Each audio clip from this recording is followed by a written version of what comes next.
Assalamualaikum warahmatullahi wabarakatuh.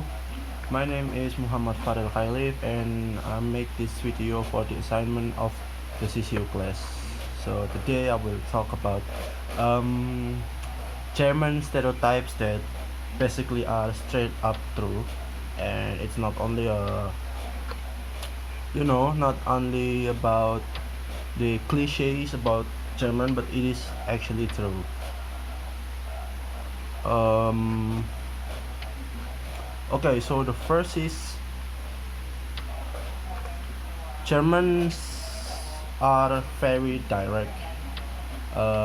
It means that they are really known as a straight shooters, or you can call it as straight or honest people, and not the most diplomatic people.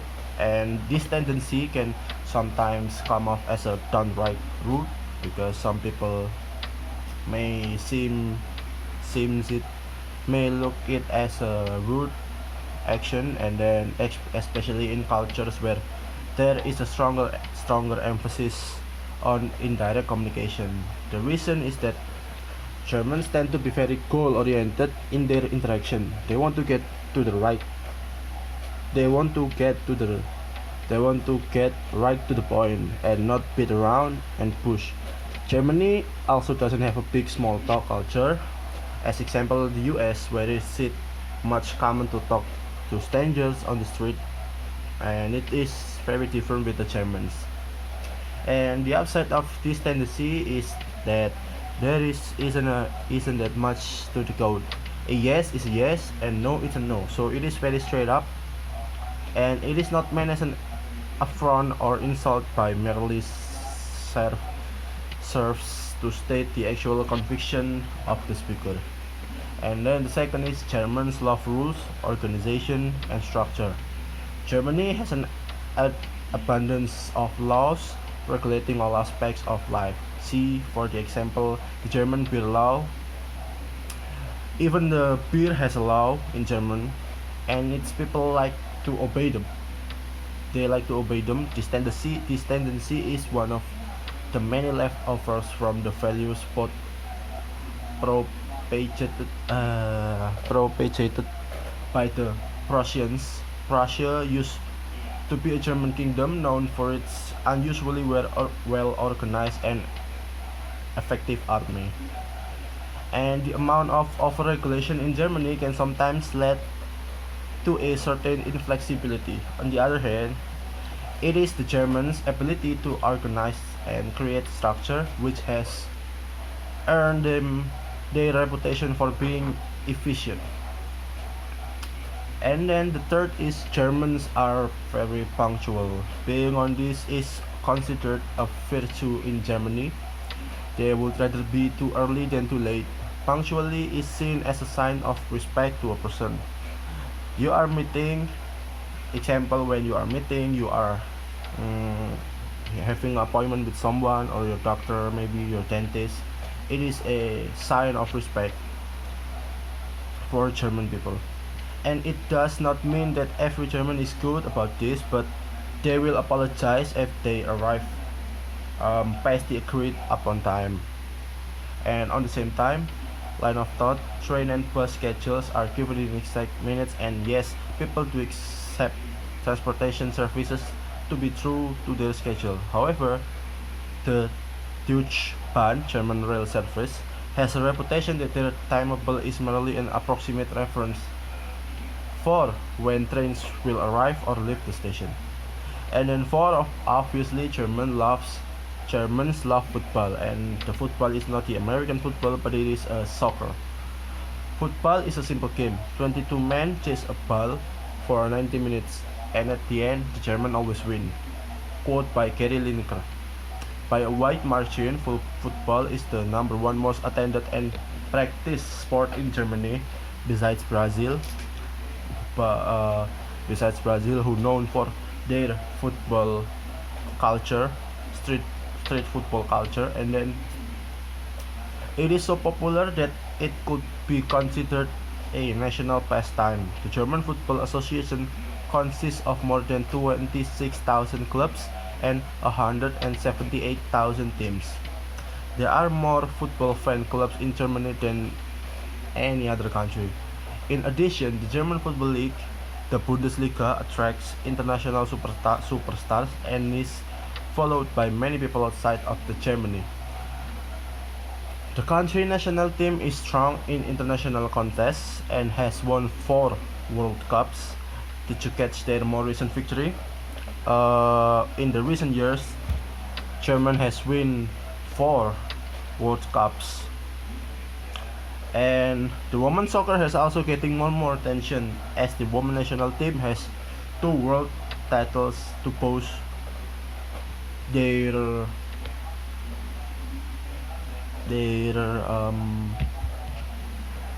their status.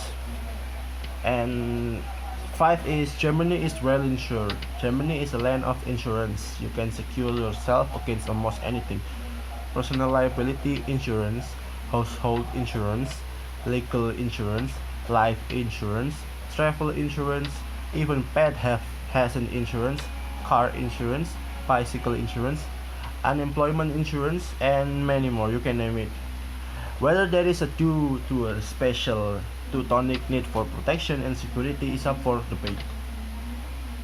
While it definitely makes sense to be insured for some fundamentals, such as health insurance and car liability insurance, are very mandatory in Germany, foreigners might think that the fact that many Germans have their own personal insurance advisor is taking the whole thing a little bit too far. And 6 are Germans are very distant.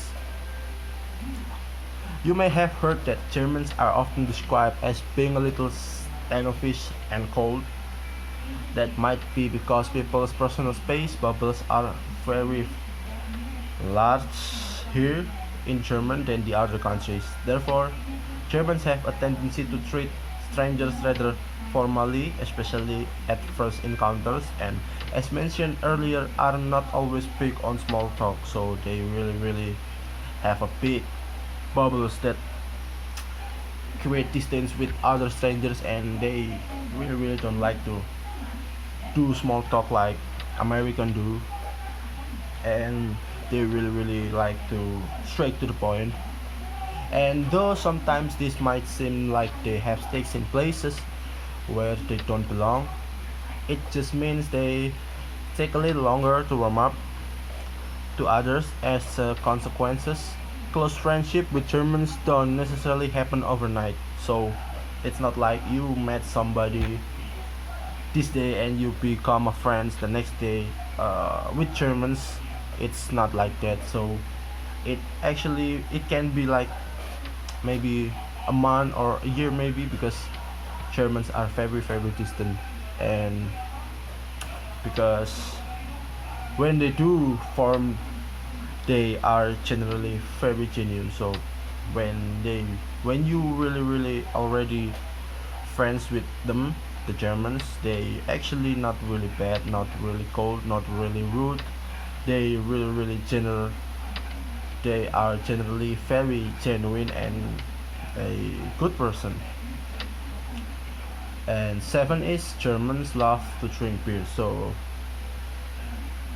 huh, why wouldn't they? They're good at it. So German has over 1,300 breweries and more than 5,000 different brands of beer. So that's a lot of different brands of beer. The country even has a law about which ingredients may be used in the production of the beverage. So they have a law about the beer beverage.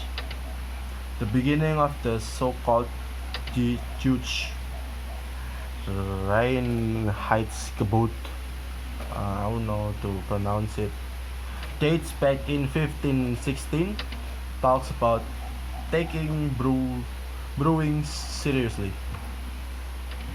That being said, it's not wonder that in 2009 the country ranked second place for beer consumption per capita in Europe, eclipsed only by the Czech Republic, and they invented Pilsner, the beer brand, not the beer brand, the beer brand. Germans like beer so much that one of the first things they did after establishing colonies in China was build a brewery. To this day, Tsingtao is China's second largest beer producer. Apart from that, every German is able to open beer bottles with anything but bottle opener, and we're not talking twisty caps here. So basically, uh, mm, okay. The next is Germans know how to bake bread. Okay, German bread is awesome. The variety of the fra- the variety, the variety, the taste, the quality, and the fact it is not squares in a plastic bag meant to be placed in a toaster or make it baking heaven. Studies says that lack of proper bread is the number one reason of homesickness among German students abroad. Um, baking Baking just have a long-standing tradition in Germany, and bread is a big part of a traditional cuisine. Bakeries have tons of shelves full of, of all kinds of different loaves and rolls, which count as bread in Germany. Dark, white, sweet, savory, crunchy, soft, plain with all of types of seeds. You can have it in your way any day. And then the last is obviously Germans love sausage. Who doesn't love sausage, especially German people? Unless you like living off potatoes and staple foods, such as the other country, any other country, the traditional German food is an insult to vegetarians. Meat in general is a mainstay of German cuisine. However, sausage or Wurst, as it's called there in German, seem have to have a special place in the heart of German meat eaters. As a foreigner and newcomer to German culture, it can be hard to sift through the true and false ideas about tradition, customs, and behaviors for German people. So you certainly have to be careful with stereotypes, but at least now some of the true stereotypes you can expect to encounter on occasion in Germany. Now that we're done, uh, thank you. That's all my explanation about the German stereotypes that are very straight up true. Uh, Wassalamualaikum warahmatullahi wabarakatuh.